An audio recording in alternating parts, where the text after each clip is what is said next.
মহেশতলার প্রাক্তন বিধায়িকা কস্তুরী দাসের ৭ম মৃত্যুবার্ষিকীতে স্কুল পড়ুয়াদের হাতে প্রয়াত বিধায়িকা তথা তার মায়ের ছবি দেওয়া পুস্তক বিলি করলেন তার যোগ্য উত্তরসূরি তথা ১৭ নম্বর ওয়ার্ডের তৃণমূল কাউন্সিলর সুভাষিস দাস। মায়ের স্মৃতির রক্ষার্থে ১০০০ স্কুল পড়ুয়াদের স্কুল সামগ্রী বিতরণের জন্য কুপন বিলি করলেও প্রায় ২৫০০ কচিকাঁচা এসে উপস্থিত হয় তাদের অভিভাবকদের নিয়ে, কিন্তু কাউকেই ফেরাননি সুভাষিস দাস এবং তার সহধর্মিনী। প্রত্যেককেই তারা স্কুল সামগ্রী প্রদান করেছেন। এমনকি এত লোকের ভিড় সামলাতে উদ্যোক্তাদের মধ্যেও কোনো প্রকার ক্লান্তির ছাপ দেখা যায়নি। অনুষ্ঠান উপলক্ষে বিধান ভবনে একটি স্বেচ্ছায় রক্তদান শিবিরেরও আয়োজন করা হয়েছিল। লক্ষ্যমাত্রা রাখা হয়েছিল ২০০ জন। প্রাক্তন বিধায়িকা কস্তুরী দাসের সাথে মহেশতলাবাসীর যে আত্মার টান, সেই টানেই প্রত্যেক বছর এই দিনে বহু মানুষ আসেন অনুষ্ঠানটি দেখতে। সমগ্র অনুষ্ঠানে মহেশতলা পৌরসভার বিভিন্ন ওয়ার্ডের কাউন্সিলররা ছাড়াও উপস্থিত ছিলেন পিআইসিরা। এছাড়াও ছিলেন মন্ত্রী দিলীপ মণ্ডল, শক্তিপদ মণ্ডল ছাড়াও অন্যান্য আমন্ত্রিতরা।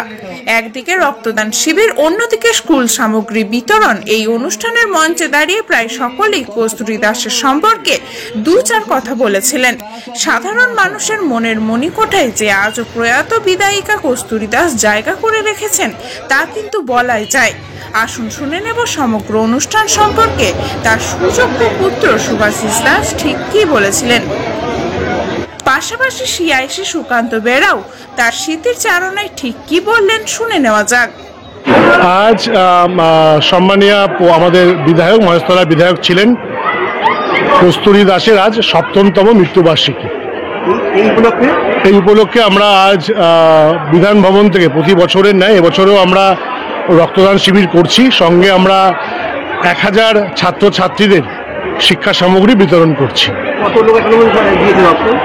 রক্ত এখনো পর্যন্ত ৮০ জন দিয়েছে, টার্গেট হচ্ছে ২০০।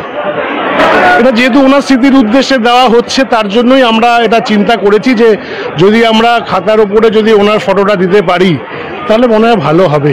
মানুষ ওনাকে চিরদিন মনে রাখবেন। মহেশতলার উন্নয়নের জন্য যে কাজ উনি করেছেন এবং মহেশতলা মানুষের জন্য সবসময় উনি পাশে দাঁড়িয়েছেন। সকাল ৬টা থেকে রাত্রি ১০টা পর্যন্ত উনি সবসময় মানুষের সঙ্গে মানুষকে পরিষেবা দিয়েছেন এবং যার জন্য মহেশতলার মানুষ কিন্তু এখনও ওনাকে মনে রেখেছে এবং মহেশতলার মানুষের অন্তরে শ্রীমতী কস্তুরী দাস কিন্তু এখনও রয়েছেন।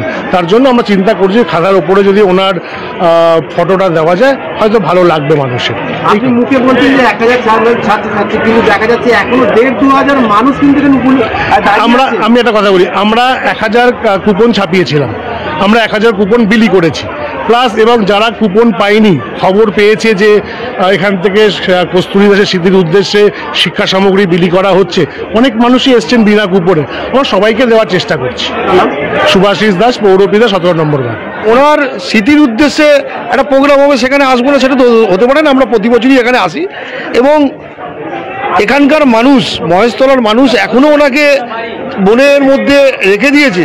এটাই আমরা প্রতিবারে দেখতে পাই। যখনই আমরা কস্তুরী দাসের নামে কোনো যেখানেই প্রোগ্রাম করি সেখানে দেখতে পাই। আমি নিজে আমার ওয়ার্ডে কস্তুরী দাসের নামে একটা পার্ক উৎসর্গ করেছি। ওনার মতো মানুষ পাওয়া খুব মুশকিল। এক এক রকম মানুষ এক এক রকম হয়, কিন্তু উনি একটা অন্য ধরনের মানুষ, অন্য চিন্তাধারায় চলতেন। উনি কে বিজেপি, কে কংগ্রেস, কে সিপিএম, কে কি করছে ওসব দেখার দরকার নেই। উনি মানুষের বিপদ, মানুষের কোনো সমস্যা হয়েছে উনি সঙ্গে সঙ্গে সেখানে চলে গেছেন। এবং আমি আমার লাইফে দেখিনি কোথাও যে এমএলএ দাঁড়িয়ে জমি মাপছে, লোকের জমির সমস্যা এমএলএ দাঁড়িয়ে দাঁড়িয়ে জমি মাপছে। এটা উনি বলেই ওটা সম্ভব। তাই আজকে মহেশতলার মা উনি হয়ে গেছিলেন। আপনার নাম? আমার নাম সুকান্ত বেরা, আমি সিআইসি SWM মহেশতলা পৌরসভা। মহেশতলা থেকে টিনা রায়ের রিপোর্ট, খবর ৭ দিন।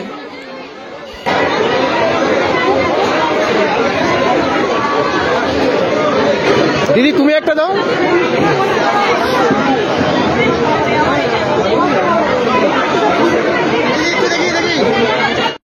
দীপা মাইতি মহাশয়কে।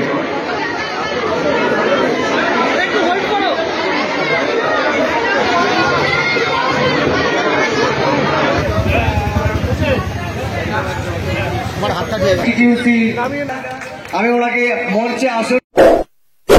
এমনই তাজা ও গুরুত্বপূর্ণ খবর পেতে খবর 17 চ্যানেলটি সাবস্ক্রাইব করুন এবং নোটিফিকেশন পেতে বেল আইকনটি টিপুন।